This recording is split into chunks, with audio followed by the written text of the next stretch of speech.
Today, we're diving into one of the most incredible balancing acts your body performs every single second of every single day.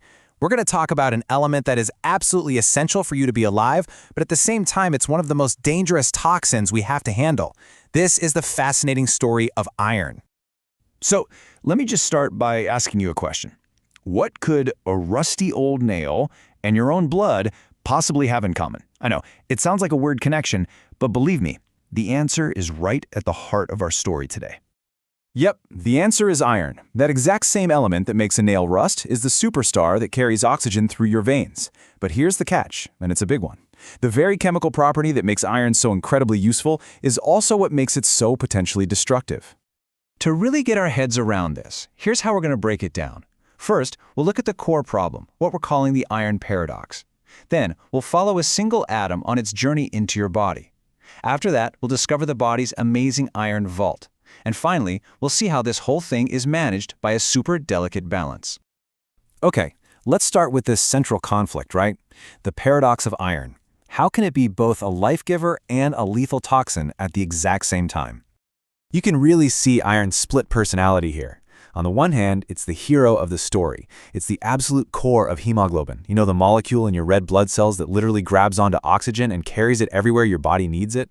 But on the other hand, it's a total villain if it gets loose. See, free iron is super reactive. It can kick off this chain reaction that creates these nasty things called free radicals, which can just tear your cells to shreds, your cell membranes, your proteins, even your DNA. It's like a tiny Dr. Jekyll and Mr. Hyde situation happening inside you constantly. So, if it's so dangerous, how in the world does your body safely get iron from, let's say, the food on your plate all the way into your cells where it needs to be?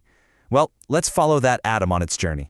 The whole secret is in the chemistry. It all comes down to iron's ability to switch between two different forms. You can think of them like two different outfits for two different jobs. To get into the club, to get absorbed by your intestines, iron has to be in its ferrous, or Fe2+ state. But to travel safely through your bloodstream, it's got to change into its more stable, much less reactive ferric, or Fe3+ state. This little costume change is absolutely crucial.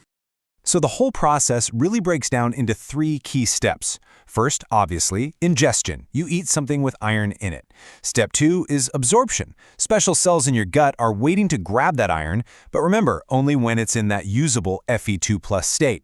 And finally, transport. Before it's allowed to enter the bloodstream, it gets switched to the safer Fe3+ form and then handed off to a kind of molecular bodyguard for its trip. And that bodyguard has a name, transferrin. The best way to think of it is like an armored taxi. This protein securely latches onto two iron atoms, completely shielding them from everything else and preventing them from causing any chaos while they ride through your circulation. It is a perfect, secure door-to-door delivery service. Okay, so we've figured out how to absorb it and how to transport it safely.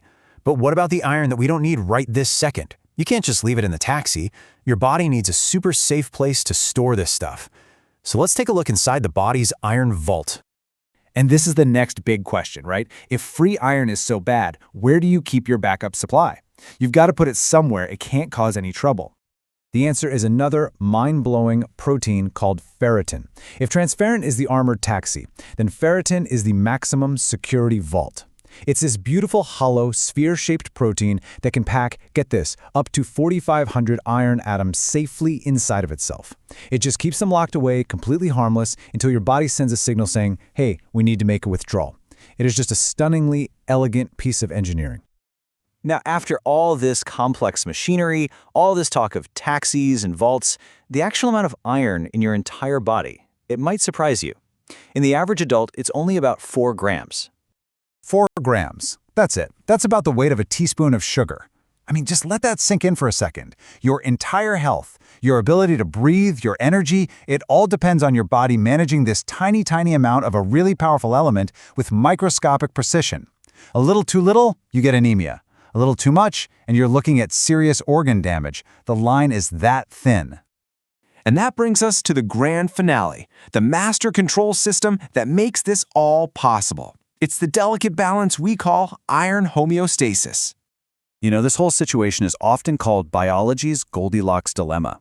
It's perfect, right? The body doesn't want too much iron, it doesn't want too little iron, it needs the amount to be just right.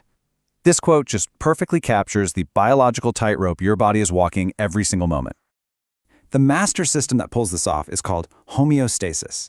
And this isn't just about iron. It's a core principle for all of biology. It's simply the body's amazing ability to keep its internal environment stable.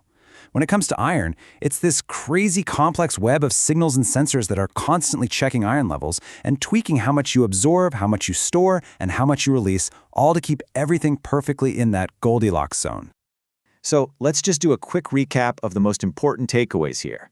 Number 1, iron is a total double-edged sword. It's essential for life, but it's also toxic. Number 2, the body has this clever trick of using 2 chemical states, Fe2+ to get it in the door, and Fe3+ to move it around safely. Number 3, specialized proteins are the real heroes. Transferrin is the taxi, and ferritin is the vault. And finally, the whole show is run by the master process of homeostasis, making sure that delicate balance is always, always just right. And that brings us to the final thought. We've just seen this unbelievably intricate system your body has built just to manage one single dangerous but vital element. And it does all of this without you ever thinking about it. It really makes you wonder, doesn't it? What other amazing feats of biology, what other incredible balancing acts is your body mastering right now, completely without you even knowing?